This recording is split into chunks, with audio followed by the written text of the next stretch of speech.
কোরআনুল কারীমের মধ্যে আছে, আল্লাহ তাআলা বলেন নারীর সাথে অবৈধ সম্পর্ক স্থাপনকারী ব্যভিচারী, এই জিনাখোর, আল্লাহর কসম আল্লাহ বলছে ইউদাআফ লাহুল আযাবু ইয়াউমাল কিয়ামা। ব্যভিচারী, জেনাকারী ব্যভিচারী। মনে রাখবা ছেলেরা, নারীর সাথে কেউ যদি কথা বলে সেও চোখের জেনা করে। নারীকে যদি কেউ হাত দিয়ে ধরে স্পর্শ করে সে হাতের জেনা। কথা বললে জবানের জেনা, কানে শুনলে তার কথা ভিন নারীর আওয়াজ অথবা তার ভালোবাসার বিশ্রী কথাবার্তা, অবৈধ কথা, তো এটা কানের জেনা। তার সাথে পায়ে হেঁটে এগিয়ে গেলে পায়ের জেনা। অন্তর দিয়ে কল্পনা করলে নারীকে নিয়ে অন্তরের জেনা। আর লজ্জাস্থান দিয়ে জেনা করলে সেটাও জেনা। আল্লাহর কসম নবী বলছে সবটাই জেনা। চোখেরটাও জেনা, হাতেরটাও জেনা, পায়েরটাও জেনা, দিলেরটাও জিনা, মুখেরটাও জিনা, শব্দটাও, আবার লজ্জাস্থানেরটাও জিনা। অতএব যে কোনো স্বামী স্ত্রীর সম্পর্ক ব্যতীত ভিন নারী, ছবি হোক বাস্তবে হোক, নারীর সাথে যার সম্পর্ক, আল্লাহর কসম, রব্বে কাবার কসম, সে ব্যভিচারী, লম্পট, দুশ্চরিত্র, জেনাকার। আর আল্লাহ বলছে আমি তোরে ডবল ইউদাআফ অর্থাৎ ডবল রিডবল শাস্তি দেব কিয়ামতের দিন। ওয়ায়াখলুদ ফীহি মুহানা, এবং আল্লাহ বলে তারে বেইজ্জতি কইরা, লাঞ্ছিত কইরা চিরস্থায়ী জাহান্নামে ফেলে দেব। দোস্ত আমার, মনে রাখো বাপ, আমি খোলামেলা বললাম, আমি পরিষ্কার বললাম। হাজারো ছেলে তোমাদের চেহারা দেখে বোঝা যায় ভাইয়া। এখানেও তোমরা অনেক ছেলে চেহারা দেখলে বোঝা যায় আজকের সারা দিনে এক ওয়াক্ত নামাজ পড়ো নাই। কেমনে এত বড় পাষাণ হইলা? আল্লাহকে এভাবে কেমনে ভুলে গেলা? কেমনে ভুলে গেলা? কোরআন শরীফের আমি দুইটা কথা বলি। একটা কোরআন শরীফের আয়াত আছে, আমার বাপ আপনাদেরকেও শুনাই, আপনারা আপনাদের ছেলেদেরকে বইলেন। প্রয়োজনে ছেলেটাকে হাতে ধরে একটাবার চোখের পানি ফেলেন, মেয়েটারে হাতে ধরে চোখের পানি ফেলেন। আল্লাহ কোরআনে বলছে ফাবি আইয়ি হাদিসিম বাদাহু ইউমিনুন। 29 নম্বর পারায় সূরা মুরসালাতের মধ্যে এই আয়াতটা আছে। আল্লাহ বলে বান্দা, এই 30 পারা কোরআন আমি নাজিল করেছি, আমার সর্বশ্রেষ্ঠ কথা এগুলো। 23 বছরে আমি আমার রাসূলের কাছে এগুলো নাজিল করেছি তোমাদের জন্য। এক একটা কথা বান্দা কোরআনুল কারীমের মধ্যে আমি বারবার বলছি, আকিমুসসালাহ আকিমুসসালাহ আকিমুসসালাহ 80 বারের চাইতে বেশি বলছি। ইয়া আইয়ুহাল্লাযীনা আমানু, হে ঈমানদারগণ, হে ঈমানদারগণ। 89 বার, 8 9 89 বার আল্লাহ এই শব্দ দিয়ে আমাদেরকে ডেকেছেন, হে ঈমানদারগণ, হে ঈমানদারগণ, হে ঈমানদারগণ। 89 বার ডাকছে। 80 বারের চাইতে বেশি নামাজের কথা আল্লাহ বলছে ইত্তাকুল্লাহ ইত্তাকুল্লাহ ইত্তাকুল্লাহ ইত্তাকুল্লাহ। আল্লাহকে ভয় করো, আল্লাহকে ভয় করো, আল্লাহকে ভয় করো। ওয়াইলুন ইয়াউমাইদিল লিল মুকাদ্দিবিন। সূরা মুরসালাতের একটা সূরাতে 10 বার, এক সূরার 50টা আয়াতের মধ্যে 10 আয়াতে এক কথা আল্লাহ 10 বার বলছে যে বান্দা তোমরা যারা নাফরমান, মিথ্যাবাদী, সেদিন আখিরাতে তোমাদের জন্য জাহান্নাম, জাহান্নাম, জাহান্নাম, জাহান্নাম, জাহান্নাম 10 বার বলছে। তো আল্লাহ বলতে চাচ্ছে বান্দা, এতবার বললাম, এতভাবে বললাম, এত বড় শ্রেষ্ঠ কোরআন নাজিল করলাম, তুমি বান্দা এবার আমারে বলো যে বান্দা আমি আর কতবার বললে, আর কেমনে বললে, আর কোন কিতাব নাজিল করলে, এক একটা কথা আর কতবার বললে তুমি আমারে মানতা, তুমি বলো। বলো মুসলমানের সন্তান, আর কতবার বললে তুমি নামাজ পড়তা? এই কথা যখন তোমার সামনে হাসরের ময়দানে ভাবে আল্লাহ জিজ্ঞেস করবে যে আর কতবার বললে বান্দা তুমি আমারে সেজদা করতা, কি জবাব দিবা বাপ? আর কতবার বললে তুমি সুদ ছাড়তা? 30 বছর মুসলমান সুদ খায়, 30 বছর টানা মুসলমান মিথ্যা বলে, 30 বছর মুসলমান প্রতিদিন ওজনে কম দেয়, এটা মুসলমান? 30 বছর ধরে মুসলমানের ঘরে প্রতিদিন রঙিন টেলিভিশনে নাচ গান নর্তকীর ছবি চলে, প্রতিদিন টেলিভিশন চলবে, এটা জিন্দেগি? এটাই জীবন? 60 বছর বয়স আপনি এখনো বিড়ি সিগারেট খাবেন? এটাই কথা ছিল? 60 বছর বয়স, এখনো আপনি চা দোকানে টেলিভিশন দেখবেন, এই কি কথা ছিল চাচা?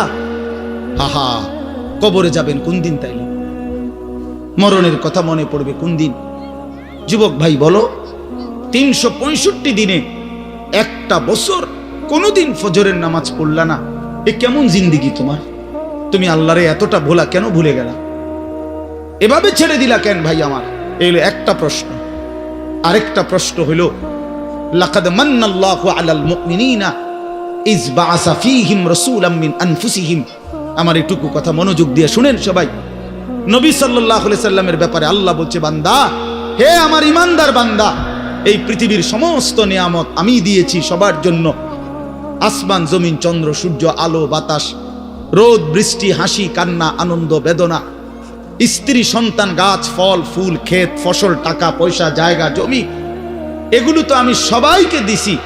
কিন্তু তোমরা ইমানদারগণ শুনো, আমি মহান আল্লাহ রাব্বুল আলামিন তোমাদের জন্য একজন আলাদা আমার সর্বশ্রেষ্ঠ রাসূল, কলিজার টুকরা, আমার সবচেয়ে প্রিয় মাহবুব, আমার বন্ধু, আমার আখিরি রাসূল নবী মুহাম্মদুর রাসূলুল্লাহ সাল্লাল্লাহু আলাইহি সাল্লাম, তাকে আমি তোমাদের জন্য দিয়েছি। এটা আমার সর্বশ্রেষ্ঠ নিয়ামত। বলেন আলহামদুলিল্লাহ, বলেন আলহামদুলিল্লাহ। তো আল্লাহ নবী সাল্লাল্লাহু আলাইহি সাল্লাম, আপনাদের কাছে এই কথাটা বলি, যুবক ভাই তোমাদের কাছেও বলি, হাসরের ময়দানে মনে রাখো ভাইয়া, নবী সাল্লাল্লাহু আলাইহি সাল্লাম উম্মতের আমলনামা দেখবে, উম্মতের আমলনামা দেখবে নবী। আর দেখা নবী সাল্লাল্লাহু আলাইহি ওয়াসাল্লাম উম্মতের এই আমলনামা হাতে নিয়ে যখন দেখবে, পৃষ্ঠার পর পৃষ্ঠা ফজরের নামাজ নাই, 30 বছর মিথ্যা বলে, 30 বছর সুদের লেনদেন, 40 বছর হারামের ব্যবসা করছে, কোনোদিন 5 ওয়াক্ত নামাজ পড়ে নাই, স্ত্রী পর্দা করে নাই, ছেলেটা নামাজ পড়ে নাই, ঘরের মধ্যে অনবরত টেলিভিশন চলছে। প্রিয় ভাই আমার, বাপ আমার, আল্লাহ নবী সাল্লাল্লাহু আলাইহি সাল্লাম সেদিন চোখের পানি ফেলবে আর বলবে, উম্মত, এটা কি আমলনামা নিয়ে আসছো? উম্মত, তুমি আমার এত বড় বেইজ্জতি কেমনে করলা? আমি 23টা বছর তোমাদের জন্য কেঁদেছিলাম। সারা রাত এশার নামাজের পরে নবী দাঁড়াইছে কানতে কানতে, ফজরের আজান পর্যন্ত নবী উম্মতের জন্য দোয়া করছে আর চোখের পানি ফেলছে। তায়েফের পাথরের আঘাতে পিঠটা ছিদ্র করে ফেলছি, ক্ষুধার কষ্টে পেটে পাথর বেঁধেছিলাম। উহুদের দান শহীদ করা রক্ত নিয়ে উহুদের ময়দানে পড়েছিলাম বেহুশ হয়ে। ঘরের চুলায় 3 মাস আগুন জ্বলে নাই। এত কষ্ট, এত চোখের পানি, এত ক্ষুধার কষ্ট, এত রক্ত, বিনিময়ে উম্মত এটা কি নিয়ে আসলো? নামাজ কই, সেজদা কই, রুকু কই, ফজর, জোহর, আসর, মাগরিব, এশা কই, হারাম থেকে বাঁচা কই, হালাল উপার্জন কই, জিকির কই, তেলাওয়াত কই, আমার সুন্নাত কই? কেমনে এমনে ভুলে গেলা উম্মত? আমার এত বড় বেইজ্জতি কেমনে করলা? আমার এত বড় অপমান কেমনে করলা? কি জবাব দিবেন বলো ভাই? আমার কথা শেষ ভাই। কি জবাব হইতে পারে তখন? আল্লাহ তাআলা বলবেন, আল্লাহ তাআলা বলবেন, বান্দা, আমি আর কেমনে বললে তুমি মানতা?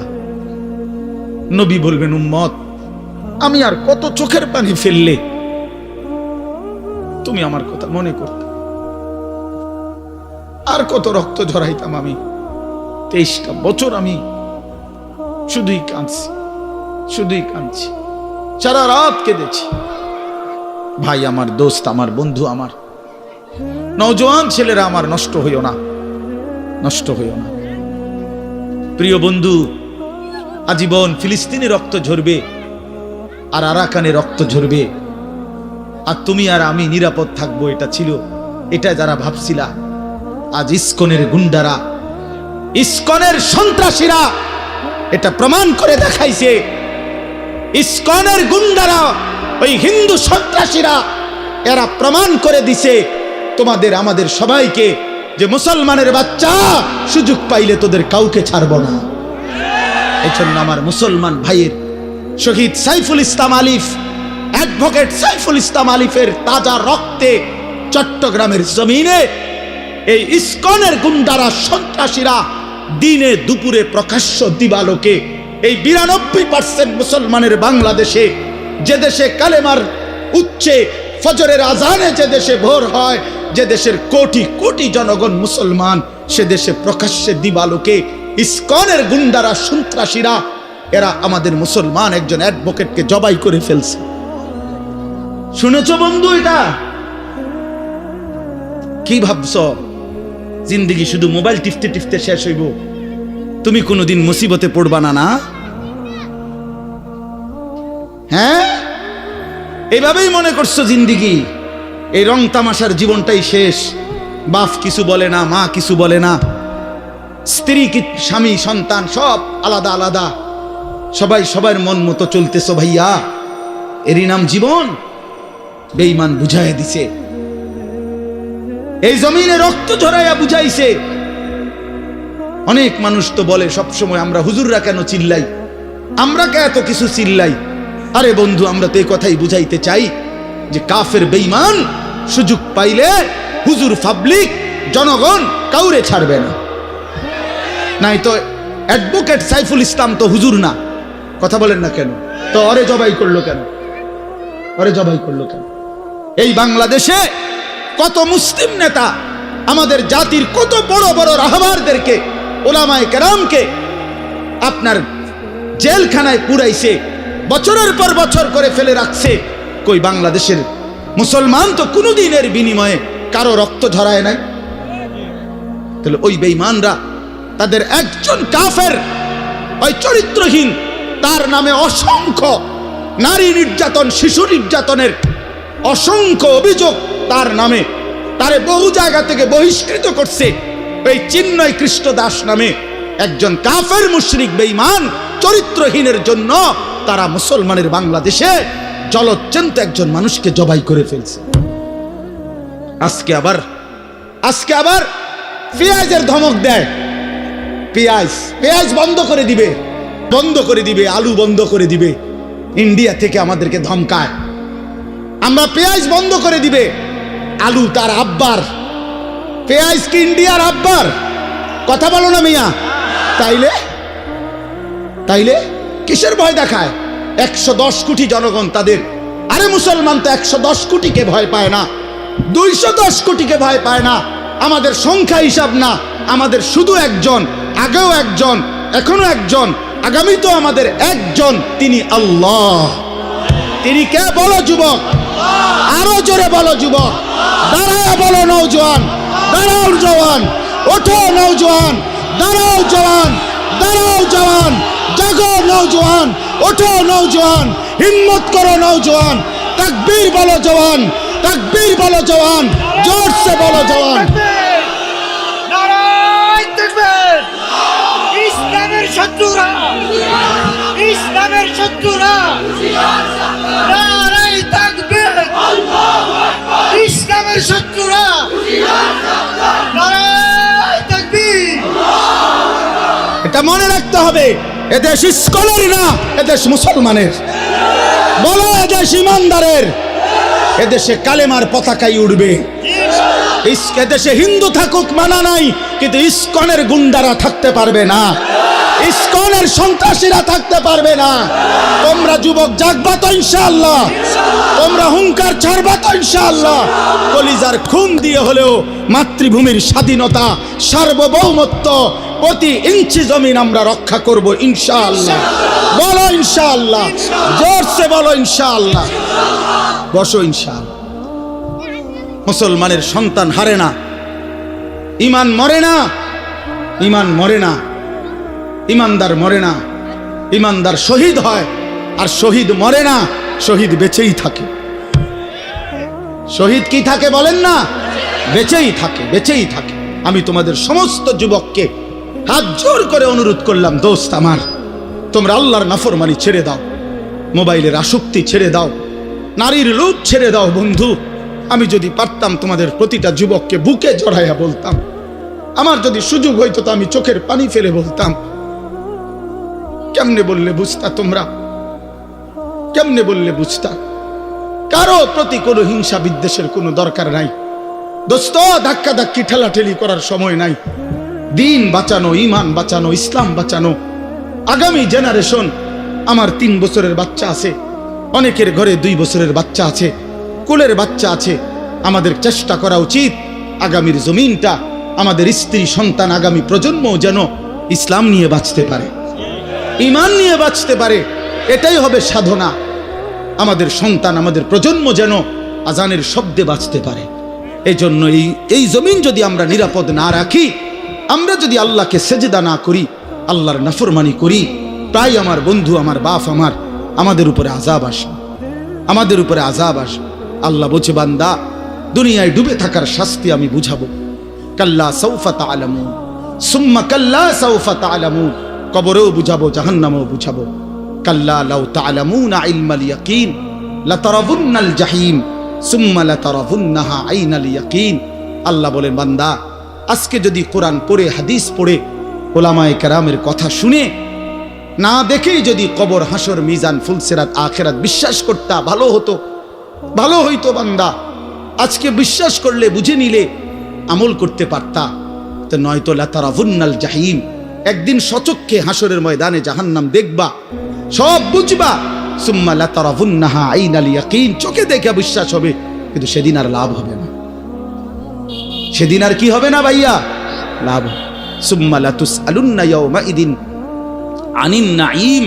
আল্লাহ বলেন, আমি কিন্তু সেদিন হাসরের ময়দানে নিয়ে বান্দা তোমার জীবনে যা কিছু নিয়ামত দিয়েছি, আসমান, জমিন, চন্দ্র, সূর্য, গ্রহ, নক্ষত্র, আলো, বাতাস, রোদ, বৃষ্টি, হাসি, কান্না, আনন্দ, বেদনা, স্ত্রী, সন্তান, ছেলে, মেয়ে, গাছ, ফুল, ফল, ফসল, তোমার চোখের পলক, হাতের নড়াচড়া, তোমার নিঃশ্বাস, এক ফোঁটা পানি, এক লোকমা খাবার। আল্লাহ বলেন, আমি যা দিয়েছি, আমি বান্দা প্রতিটা নিয়ামতের কি হক আদায় করছো আমি জিজ্ঞেস করব।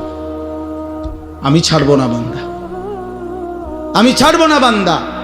তুমি শুনছো আমি গাফুর, কিন্তু এটাও জানো তুমি আমি কাহ্হার। তুমি এটা শুনছো আমি রহমান, এটাও শুইনো আমি জব্বার।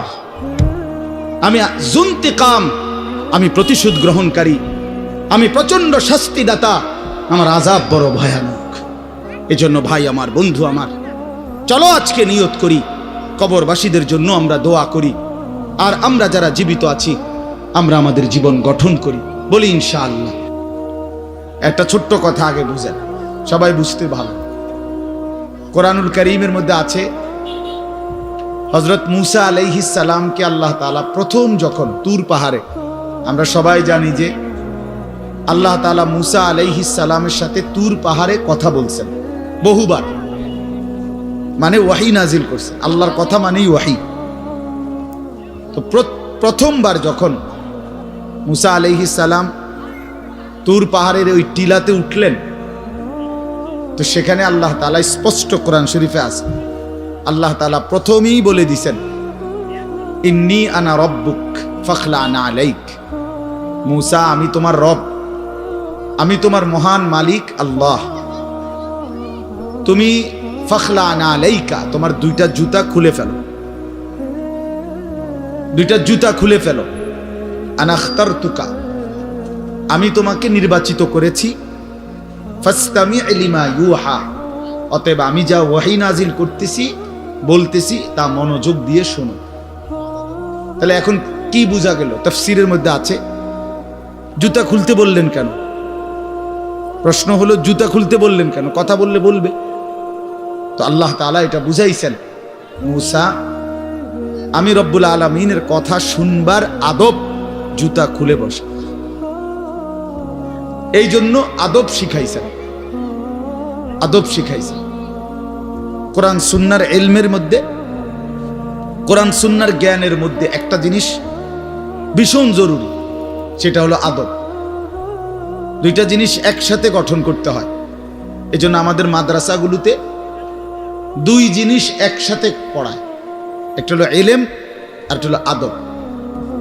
এজন্য মাদ্রাসাওয়ালারা তাদের বাচ্চাদেরকে যেমন পড়ায়, তো বাচ্চার ওযু, গোসল, চলা ফেরা, উঠা বসা, কথাবার্তা, চাল চলনের দিকেও নজর রাখে, যে ছেলেটা দাঁড়াইয়া পেশাব করে কিনা, ছেলেটা টয়লেট পেপার ব্যবহার করে কিনা, দস্তরখান বিছায়া খানা খায় কিনা, বাবা মাকে সালাম দেয় কিনা, ইত্যাদি ইত্যাদি। মানে শুধু শব্দ মুখস্থ করছে, পড়া দিছে, পড়া নিছে, এটা না, তার সাথে সাথে তার জীবন গঠন হচ্ছে কিনা, আদব শিখতেছে কিনা, আখলাক শিখতেছে কিনা, এইটা হলো একই সাথে লক্ষ্য থাকে। এই জন্য হাদিসের মধ্যে আছে, আমাদের প্রিয় নবী সাল্লাল্লাহু আলাইহি ওয়াসাল্লাম বলছেন, আল্লামানি রব্বি ফা আহসানা তালিমি ওয়া আদ্দাবানি রব্বি ফা আহসানা তাদিবি। এই একটি হাদিসে নবীজি দুইটা কথা বলছে, যে আমার আল্লাহ আমাকে সর্বোত্তম ইলম জ্ঞান শিখিয়েছেন এবং আমার আল্লাহই আমাকে সর্বোত্তম আদব শিখিয়েছেন। তাহলে একই সাথে বলছে নবীজি, আল্লামানি রব্বি আদ্দাবানি রব্বি, আল্লাহই আমাকে ইলম শিখিয়েছেন, আল্লাহই আমাকে আদব শিখিয়েছেন। কেন নবীজি বাম পাও দিয়া টয়লেটে ঢুকছেন? কেন ডান পাও দিয়া মসজিদে ঢুকছেন? মনে করেন এই যে প্রতিটা নড়াচড়া, হাত্তাল হারাকাত ওয়াস সাকানাত, নবীজির প্রতিটি স্থিরতা, প্রতিটা নড়াচড়া সবটাই আল্লাহ তাআলার ফয়সালা, আল্লাহ তাআলার পক্ষ থেকে নির্ধারণ করা। তিনি সাহাবীদের সাথে পরামর্শ করছে অথবা নিজে নিজে ভাবছে যে কেমনে শুইলে ভালো হয়, কেমনে হাঁটলে ভালো হয়, না না, আল্লাহ তাআলার পক্ষ থেকে নির্ধারণ করে দেওয়া। এই জন্য বাপ, এটা জরুরি বিষয়। এটা আল্লাহর কোরআনের মজলিস, বরকতময় মজলিস। এখানে জুতা খুলে আল্লাহর কথা শুনলে বরকত হবে, এটা আদব। সবাই যারা মুসা আলাইহিস সালামের ওই ঘটনাটা জানে, কোরআন শরীফে স্পষ্ট আছে যে তখন প্রচন্ড ঠান্ডা ছিল, ভীষণ ঠান্ডা, কুয়াশা, নিচে বরফ।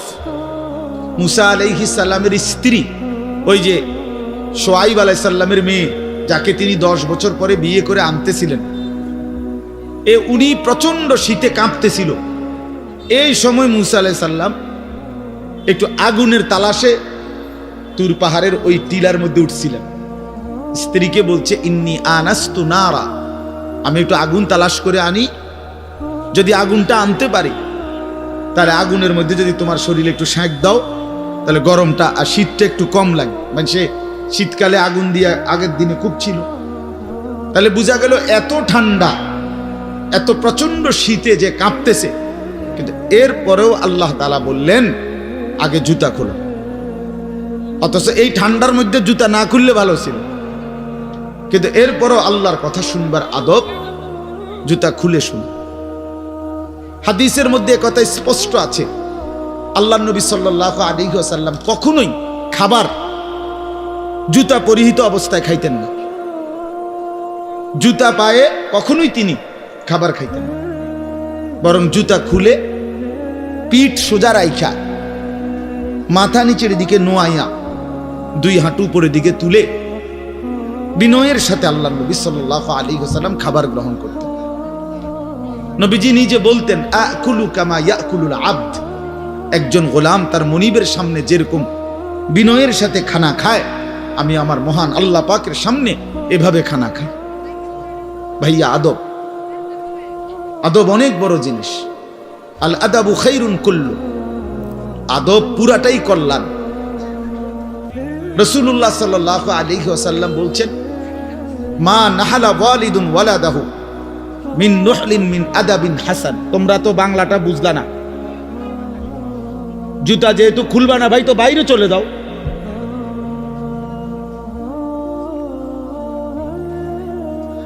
আশ্চর্য মানুষ।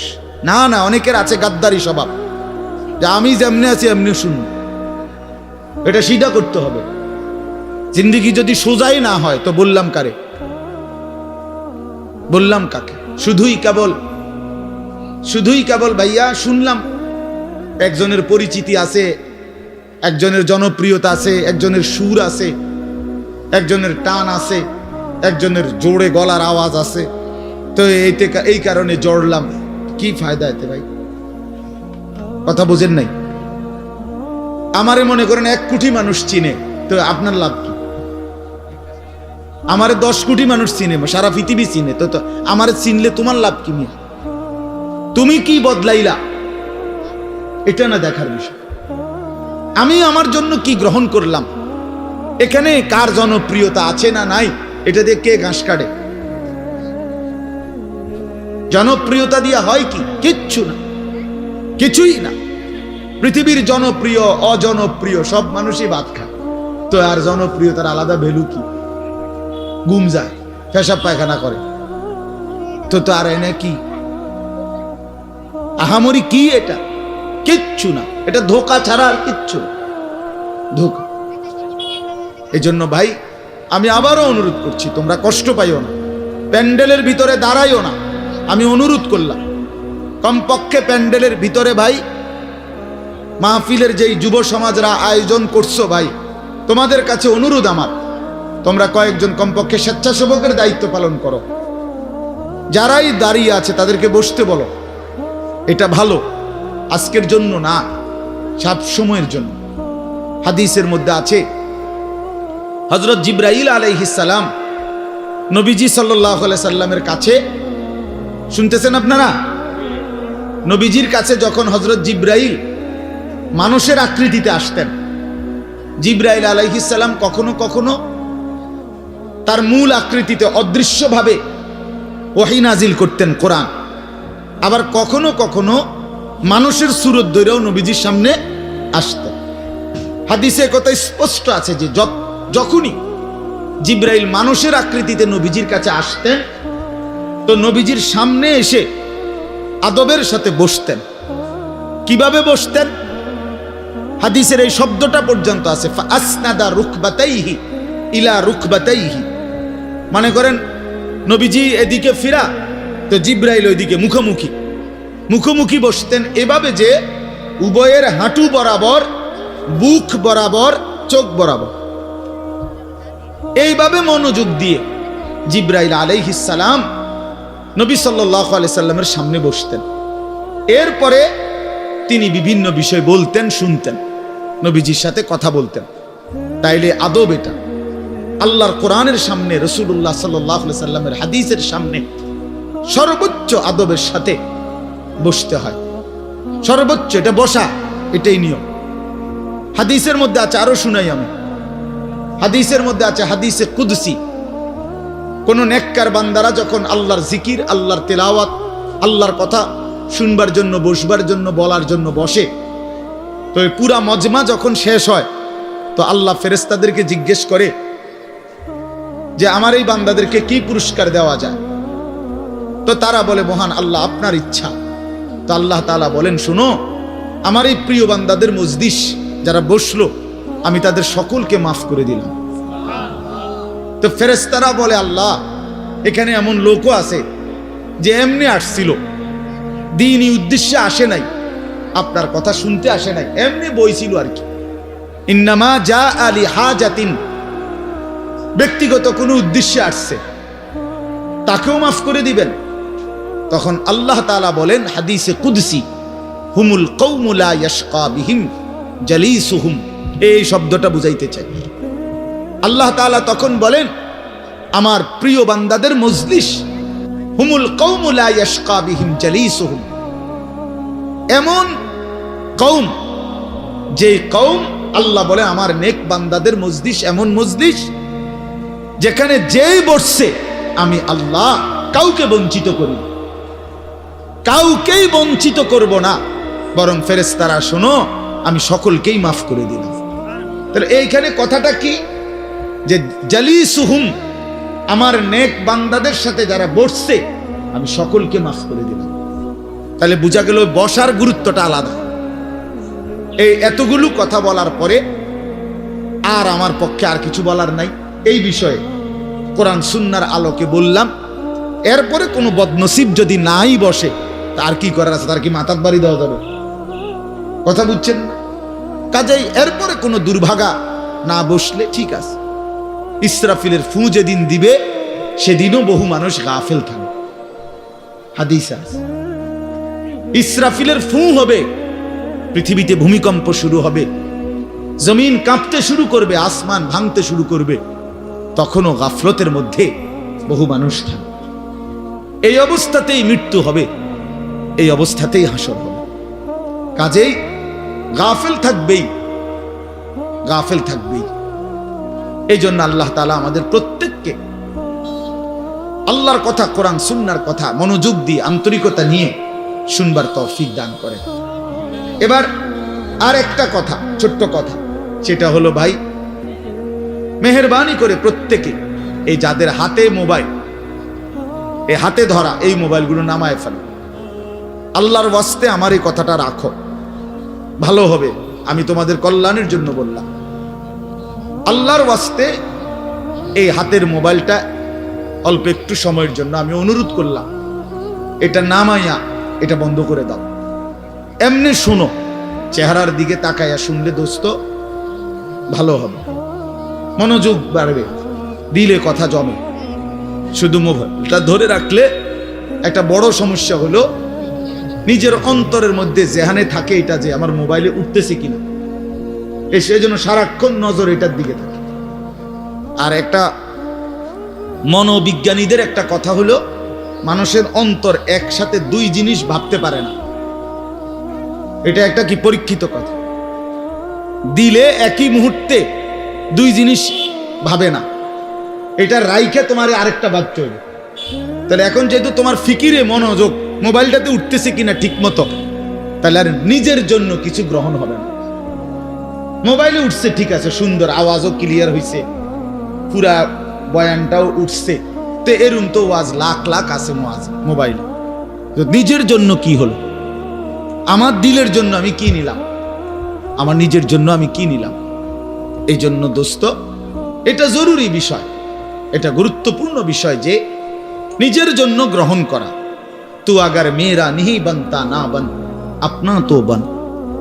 ভারতীয় উপমহাদেশের একজন বিখ্যাত বুজুর্গ বলছেন, সৈয়দ আবুল হাসান আলী নদভী রহমতুল্লাহ আলাইহি, হে যুবক, যদি তুমি মানুষের কল্যাণ, সমাজের কল্যাণ, কারো কোনো উপকার যদি করতে নাও পারো, আপনা তো বান, নিজের ভালোটুকু তো করো, নিজের কল্যাণটা তো কমপক্ষে ভাবো, নিজেরে কমপক্ষে সুন্দর বানাও। আমি কে? আমি কোত্থেকে আসলাম? আমারে কে বানাইলো? আমি কোত্থেকে আসলাম? কেন বানাইলেন? আমি ফিরে যাব কোথায়? প্রতিনিয়ত দোস্ত, বন্ধু আমার, বাপ আমার, যে মানুষগুলো কবরে চলে যায়, তাদেরকে কে নিয়ে যাচ্ছে? কেউ তো নিজের থেকে মরতে চায় না, আত্মীয় স্বজনও তো কারো মৃত্যু চায় না, কিন্তু একজন অদৃশ্য মালিক নিয়ে যাচ্ছে। কেন নিয়ে যান? কেন নিয়ে যাচ্ছেন? কোথায় নিয়ে যাচ্ছেন? এজন্য প্রিয় বন্ধু, বাপ, এটা আমাদের ভাবা উচিত। এতটুকু যে আমি নিজের কমপক্ষে ভাবি, আপনা তো বান। কোরআনুল কারীমে আল্লাহ বলছে, ইয়া আইয়ুহাল্লাযীনা আমানু আলাইকুম আনফুসাকুম, হে ঈমানদারগণ, মুমিনগণ, তোমরা নিজেকে নিয়ে নিজেকে সাজাও, গড়ো। আলাইকুম আনফুসাকুম, নিজেকে মজবুত করে ধরো, নিজের ভালোটুকু করো, নিজের সৌন্দর্যটুকু বুঝো। কোরআনুল কারীমে আল্লাহ বলছে, ভাইয়া, ওয়ালা তুলকু বিআইদিকুম ইলা তাহলুকা, হে আমার বান্দা, নিজেকে নিজে ধ্বংস করে দিও না, নিজেকে নিজে বরবাদ করে দিও না। একটা মোটর সাইকেল, অনেক ছেলে পেলে, আমি প্রায় সময় বলি, আমার এতটা মায়া লাগে যে হায়, নিজে একটা মোটর সাইকেল এইভাবে চালায়, মনে হয় একটা কুত্তাও এভাবে দৌড়ায়, এত দ্রুত গতি। আহা সন্তান, অ্যাক্সিডেন্ট করলে তো তোমারই পাওটা ভাঙ্গা যাবে, অ্যাক্সিডেন্ট করলে তোমার মাথাটা ফাইটা যাবে, অ্যাক্সিডেন্ট করলে তুমি তো রক্তাক্ত হয়ে যাবে। এতটুকু ভালো যদি না বুঝে এই পাগল, এই মাতাল, কি পরিমাণ মাতাল, এ কি পরিমাণ মাতাল। খুব জোরে চালাইলে মানুষে দেখবো, মানুষে দেখতে দেখতে তো তুমি গেছোই গা, তো কি দেখতো মানুষে? এটা দেখবো কি? তা তুমি দেখবার আগে তো তুমি তো দৌড় দিছো কুত্তার মতো, তো তোমার কি তা চাইতো মানুষ? কি দেখবো? এটা দেখার কি আছে এটাতে?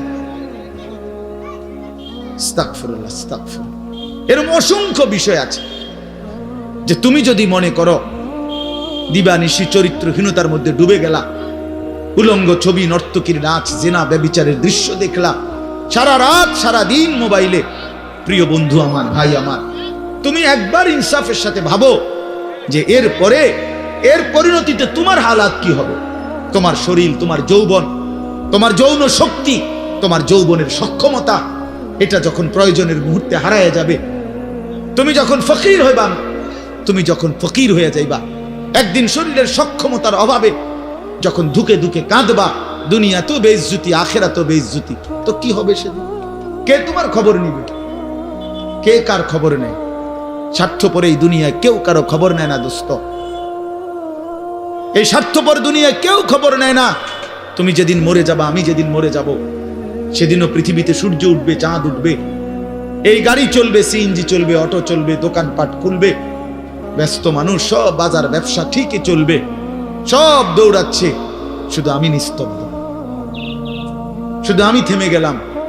আমার হাত আর নড়ে না, পা আর নড়ে না, আমার আর চোখ খুলে না, আমার আর জিন্দিগির কোনো স্পন্দন নাই। এরই নাম দুনিয়া, এরই নাম দুনিয়া। বিকাল বেলা যারা জানাজা পড়ছে, এই স্ত্রী ছেলে কাঁদছে সারাদিন বাপের জন্য, স্বামীর জন্য, এই মানুষগুলোই রাত্র 9টায় আবার পাশের বাড়ির থেকে রান্না করে আনছে, এরাই পেট ভরে ভাত খাইতেছে। এর নাম দুনিয়া, এর নাম দুনিয়া, এর নাম দুনিয়া।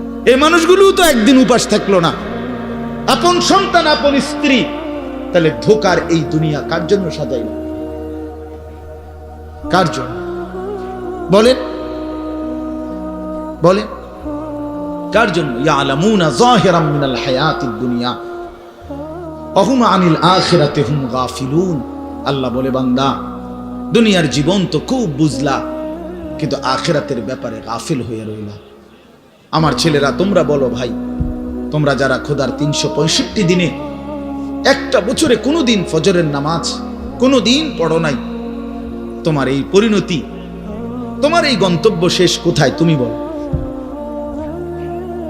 ইনসাফের সাথে তোমার বিবেককে, প্রিয় বন্ধু, 1 মিনিটের জন্য আমি তোমার বিবেককে বললাম, তুমি বলো, সারাদিন যে উলঙ্গ ছবি দেখলা, সারা রাত যে নর্তকীর ছবি দেখলা, এরপরে তোমার গন্তব্য কোথায়? থামবা কোথায়? তুমি কোথায় গিয়ে থামবা? তোমার পরিণতি কি? তোমার টার্গেট কি? এই নাচ, এই গান, এই ছবি, এই জেনা, এই ব্যভিচার, এই মদ, এই জুয়া, এই ফেন্সিডিল, এই ইয়াবা, আরে নাফরমান, তোরে শেষ পর্যন্ত কোথায় গিয়ে থামাবে? তোরে একটা জানোয়ার ছাড়া, একটা কুকুর বিড়াল ছাড়া, একটা হাইওয়ান ছাড়া আর কিচ্ছু বানাবে না। তোরে একটা নর পশু বানায় দিবে।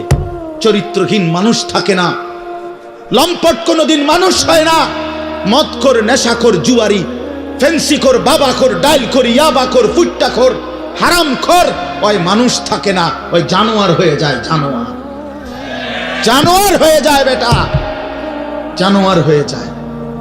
যে কপাল সেজদা দেয় না, সে কপাল, যে মানুষ মানুষ হয়ে সেজদা দেয় না, আল্লাহর কসম, আল্লাহ তাআলা কোরআনে বলছে, ইবলিস তুই সেজদা দিলি না, আজকের থেকে তুই শয়তান। এজন্য যে কপাল সেজদা দেয় না, সে মানুষ নয়, শয়তান। শয়তান বেটা, তুই বেটা শয়তান, শয়তান, এটা শয়তান। এর আগে কোনোদিন ইবলিসকে শয়তান বলতো? কোন দিন থেকে বলছে? যেদিন থেকে সে সেজদা দেয় নাই। কথা বলেন না কেন? ইবলিসের আগে কি শয়তান আছিল? সেজদা যেদিন দিল না, সেদিন থেকে মালিক বলল, আজকের থেকে তুই শয়তান। ইবলিস যেদিন সেজদা দিল না, সেদিন আল্লাহ বলল, ফখরুজ ফাইন্নাকা রাজিম, বের হ, আজকের থেকে তুই রাজিম, অভিশপ্ত, মালউন, অভিশপ্ত, রাজিম। আল্লাহ বলছে, ওয়া ইন্না আলাইকা লানাতা ইলা ইয়াউমিদ্দিন। ইবলিস তুমি সেজদা দিলা না, মনে রেখো আজকের থেকে কিয়ামত দিবস পর্যন্ত তোর উপরে আমি আল্লাহর লানত। এজন্য বেনামাজি তোর উপরে আল্লাহর লানত,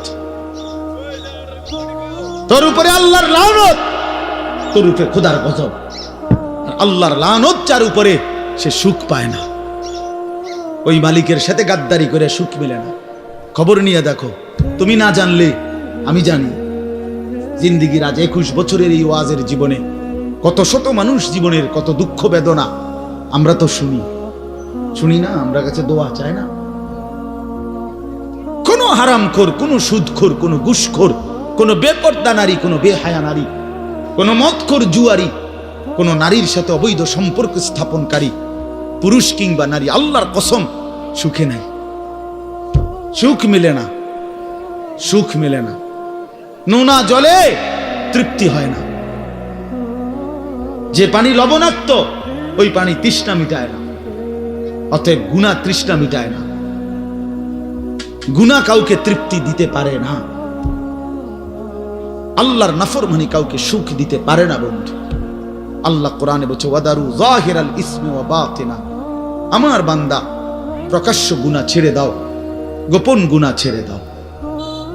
আল্লাহ বলছে ওয়ালা তাকরাবুল ফাওয়াহিশা মা যাহারা মিনহা ওয়া মা বাতান, আল্লাহ বলছে বান্দা প্রকাশ্যে কিংবা গোপনে কোন অশ্লীলতা, বেহায়াপনা, অসভ্যতার কাছেও যেও না। আল্লাহ বলছে ওয়ালা তাকরাবুজ জিনা, জিনা ব্যভিচারের কাছে, নারীর সাথে অবৈধ কোন রকম সম্পর্কে যেও না বান্দা। ইন্নাহু কানা ফাহিশা, এটা বড় বেশি অশ্লীলতা। ওয়াসাআ সাবিলা, এটা বড় মন্দ পথ। হায় যুবক, ভুল করো না। ওই নারীর ফাঁদে একদিন তোমার সে জাহান্নামে পৌঁছায় দিবে, একদিন তোমার কবরে পৌঁছায় দিবে। সে তোমারে সুখ দিবে না। চরিত্রহীন নারী সুখী হয় না। যার নিজের সুখ নাই তে তোমারে কি সুখ দিবে? সুখ দিবে কিভাবে? সিনেমার নর্তকী সুখ দিবে কিভাবে? সে নিজে তো সুখে না, সে তো সুখে না। এই জন্য এটা জরুরি। বাবাদেরকেও বলি, হায়াতের 60 বছরেও যারা গুনাহ ছাড়তে পারেন নাই, মনে রাখেন বাপ, দেখা যায়, কবর দেখা যায়। চলেন এবার তর্জমাটা শুনেন, তাইলেই আমার কথা শেষ। একটু দেখেন কোরআনুল কারীমের 30 নম্বর পারা 102 নম্বর সূরা, সূরাটার নাম আত-তাকাসুর। ছোট্ট একটা সূরা, 8টা আয়াত আমি তেলাওয়াত করছি। এই ছোট্ট সূরাটার তর্জমা বলেই আমি আমার কথা শেষ করে ফেলবো ইনশাআল্লাহ। আল্লাহ তাআলা আমাদেরকে তৌফিক দান করুন। এই সূরাটার একটা ছোট্ট প্রেক্ষাপট আছে, কেন নাজিল হলো। এটারে আরবিতে শানে নুজুল বলে। অর্থ হলো শানে নুজুল হলো, কেন নাজিল হলো সূরাটা। রাসূলুল্লাহ সাল্লাল্লাহু আলাইহি ওয়াসাল্লামের জামানায় মক্কায় কুরাইশ বংশের লোকেরা, নবীজির বংশের নাম হলো কুরাইশ বংশ নাকি? এই কুরাইশ বংশের মধ্যে আবার ছোট ছোট গোত্র ছিল। এই ছোট গোত্র, মনে করেন আমার দাদা তো প্রথম, ধরে নিলাম আমগো এই বাড়ি, মনে করেন তো আমার দাদা ছিল প্রথম, দাদা বাড়িটা বাঁধছে, কথার কথা। তো এখন আমার দাদার 4 ফুট, মানে আমার বাপ চাচারা 4 জন। তো আগে তো দাদার সাথে বাপ চাচারা 4 জন একসাথেই ছিল। তো দাদা মরে গেল, এখন বাপ চাচাদেরও সংসার বড় হয়ে গেল। ফলে এখন সবাই আবার আলগা আলগা আরো জায়গা জমি কিন্না ডাইনে বামে গদ্দুয়ার করছে, আরো বাড়ি ঘর বাড়ছে। এখন চাচার বাড়িও আলাদা নামে পরিচয়, জেডার বাড়িও আলাদা নামে পরিচয়, আমগো বাড়িটাও কি আলগা নামে পরিচয়, এমন আছে না? এই আর কি। তো প্রথমত তো বড় বংশটা পুরাটার নাম হলো কুরাইশ, কিন্তু এরপরে আবার এর অধীনে ধীরে ধীরে ছোট ছোট আরো গোত্র ছিল, আরো বংশ ছিল। এই যে ছোট বংশ যেগুলো ছিল, এরা প্রতিনিয়ত, এদের একটা বদভ্যাস ছিল যে এরা নিজেদের মধ্যে অবসর পাইলেই নিজেদের ক্ষমতা, প্রভাব, প্রতিপত্তি, অর্থ সম্পদ, স্ত্রী পরিজন, সন্তানাদি, বংশধর, কার কদ্দুর কত বেশি দুনিয়া, এই নিয়ে নিজেদের মধ্যে বড়াই করত, প্রতিযোগিতা করত, তর্কাতর্কি করতো আর কি। হ্যাঁ, নিজেদের মধ্যে বিতর্ক করত। আমার চাচা এই, আমার জেডা এই, আমার মামা এই, আমগো বাড়িতে এত আছে, টাকা এত, বাড়ি এত, জায়গা এত, জমি এত, তোরার কিতাবে না। এগুলো আমাদের মধ্যে হয় না এমন?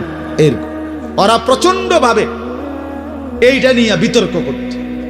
অর্থ সম্পদ এবং ক্ষমতা, প্রভাব, প্রতিপত্তি এবং বংশধর নিয়ে নিজেদের মধ্যে গর্ব এবং অহংকার করত, প্রতিযোগিতা করত, কার কত বেশি দুনিয়া দুনিয়া।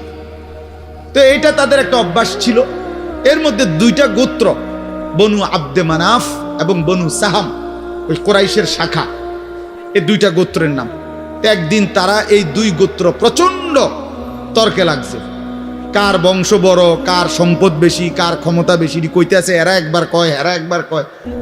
এই বলতে বলতে যার জের বড়ত্ব, দুনিয়ার অহংকার, দুনিয়া বাড়ানোর এই নেশা বুঝাইতে বুঝাইতে এক পর্যায়ে ওই বনু সাহাম একটা গোত্র, তারা বনু আব্দে মানাফ এই পরিমাণ বলছে যে তারা হিসাব করছে যে আমগো কইমা যাইতে আছে, মানে এরা হাইরা যাবে হিসাবে, এরার থেকে মানে হিসাব দিতে গিয়া আর মিলাইতে পারতেছে না, এগো বাইরে গেছে। এই তখন এরা এই বনু সাহাম এই গোত্র কইল কি অগরে, এ দিগাও, কই কবরস্থানে আসো। কোথায়? কবরস্থানে আসো, আসো কবরস্থানে। কবরস্থানে কি আসো না? তা আইসা এবার কবরস্থানের সামনে আইসা তাগো ওই মুর্দা যারা কবরে তাগো বংশের এবারে এই হ্যাগো হিসাব দেখাইতেছে, এই বেটা আমার চাচা মরলে কি হইছে, চাচা কি আছিল তুই জানোস? আমার দাদা মরলে কি হয়েছে বেটা? হ্যাঁ, আমার দাদার ভয়ে দাদা নিজে কাঁদতো বেটা। তার মানে এবার অহংকার করতে করতে দুনিয়ার বড়াই বুঝাইতে বুঝাইতে জীবিত দিয়ে আর হিসাব না মিলাইতে পাইরা কই গিয়া পড়ছে? কবরস্থানে গিয়া পড়ছে। এদের এই মন্দ আচরণ আল্লাহ তাআলা নারাজ হয়ে আল্লাহ তাআলা তখন এই আচরণের কারণে কোরআনুল কারীমের এই সূরাটা নাজিল করছেন। 102 নম্বর সূরা আত-তাকাসুর নাজিল করে আল্লাহ বললেন, হায় বান্দা কি করছো, করছোটা কি? এইনি কাজ ছিল, এইনি কথা ছিল তোমাদের। দুনিয়া বাড়ানোর নেশা, দুনিয়ার প্রতিযোগিতা, সম্পদ, বংশধর, এই গর্ব, এই বড়াই, এই হিসাব তোমাদেরকে ডুবাইয়া দিল, আখিরাত তো ভুলাইয়া দিল। এই তখন আল্লাহ তাআলা বলেন, কি বলেন শোনেন, আলহাকুমুত তাকাসুর। আলহাকুম এই শব্দের দুইটা অর্থ, শাগালাকুম ও আনসাকুম।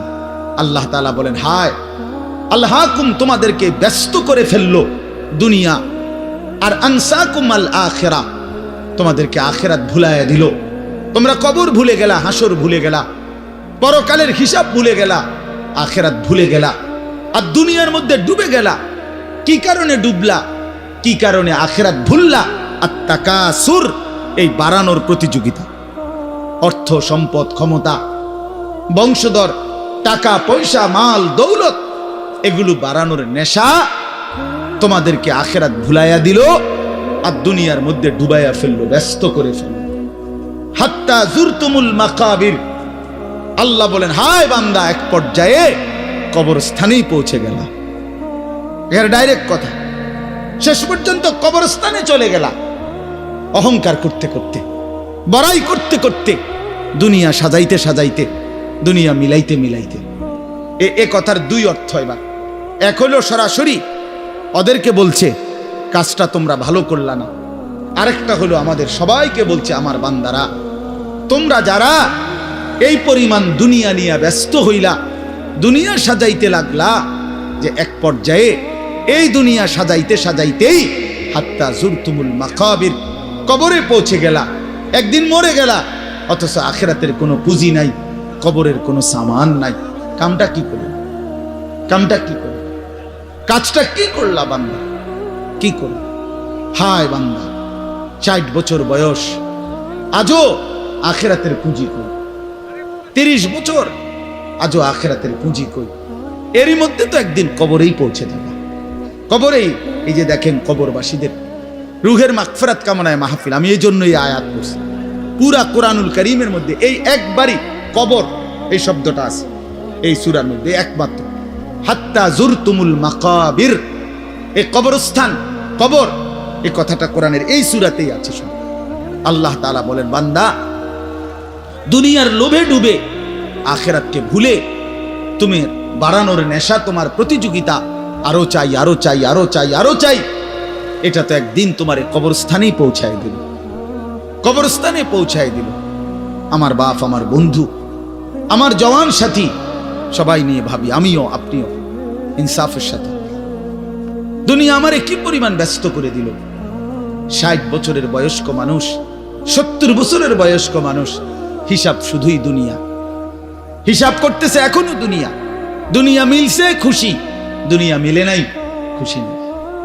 যখন দুনিয়া মোটামুটি ঘুষাইতে পারছে তৃপ্ত, আর দুনিয়া ঘুষাইতে পারে নাই অতৃপ্ত। অতৃপ্ত অসংখ্য মানুষকে শুনবেন দুনিয়া ঘুষায় ফেলছে।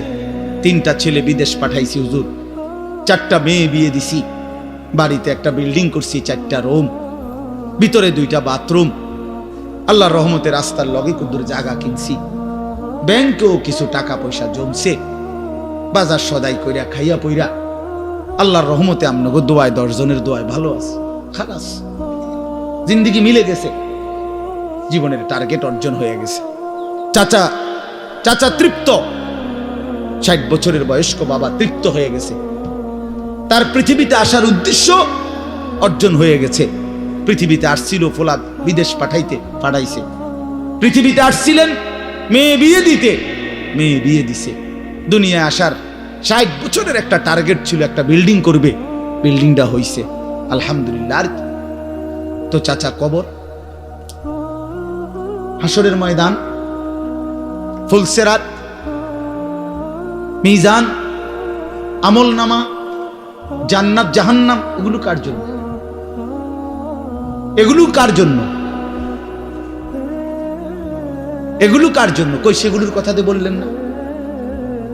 ইয়ালামুনা যাহিরাম মিনাল হায়াতিদ দুনিয়া, দুনিয়া তো খুব বুঝলা বান্দা, অহুম আনিল আখিরাতি হুম গাফিলুন, আখিরাতের ব্যাপারে তো গাফিল হয়ে রইলা।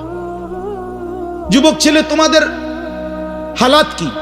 তোমরা মনে করছো তোমাদের লজ্জাস্থানের যৌনতার একটা শাহওয়াত আছে, চাহিদা আছে।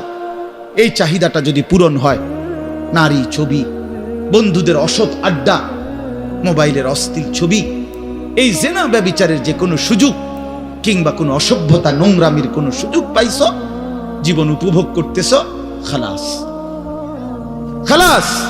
কোথায় নামাজ, কোথায় আখেরাত, কোথায় মৃত্যু, কোথায় কবর? আহা বাফ, কিছুই মনে করাইল না, কিছুই মনে করাইল না, কিছুই মনে করাইল।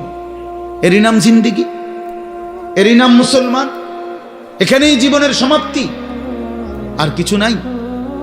কবর বলতে কিছু নাই, আখিরাত বলতে কিছু নাই। আল্লাহ তাআলা বলেন, বান্দা আল্লাহকুমুত তাকাসুর, আহা বান্দা, দুনিয়ার নেশা তো তোমাদেরকে ভুলায় দিল আখিরাত। হাত্তা জুরতুমুল মাকাবির, এরই মাঝে তো একদিন কবরেই পৌঁছে গেল। একদিন কবরে পৌঁছে তুমি তো উপলব্ধি করবা, কাল্লা সাউফা তা'লামুন সুম্মা কাল্লা সাউফা তা'লামুন। আল্লাহ তাআলা বলে, বান্দা শোনো, সাবধান, কাজটা ভালো করলা না, দুনিয়ায় ডুবে গেলা, আখিরাত ভুলে গেলা। সাউফা তা'লামুন, 2 বার বলছে একটা কথা আল্লাহ। অল্প সময়ে তুমি জানতে পারবা, অল্প সময়ে তুমি জানতে পারবা। তাফসীরের মধ্যে লিখছে 2 বার কেন বলল আল্লাহ? আল্লাহ বলেন, হে নাফরমান বান্দা, তোমারে আমি একবার কবরে আযাব দিয়া বুঝাবো তোমার এই নাফরমানির পরিণতি কি, আরেকবার হাসরে নিয়া জাহান্নামের আযাব দিয়া বুঝাবো তোমার এই নাফরমানির পরিণতি কি।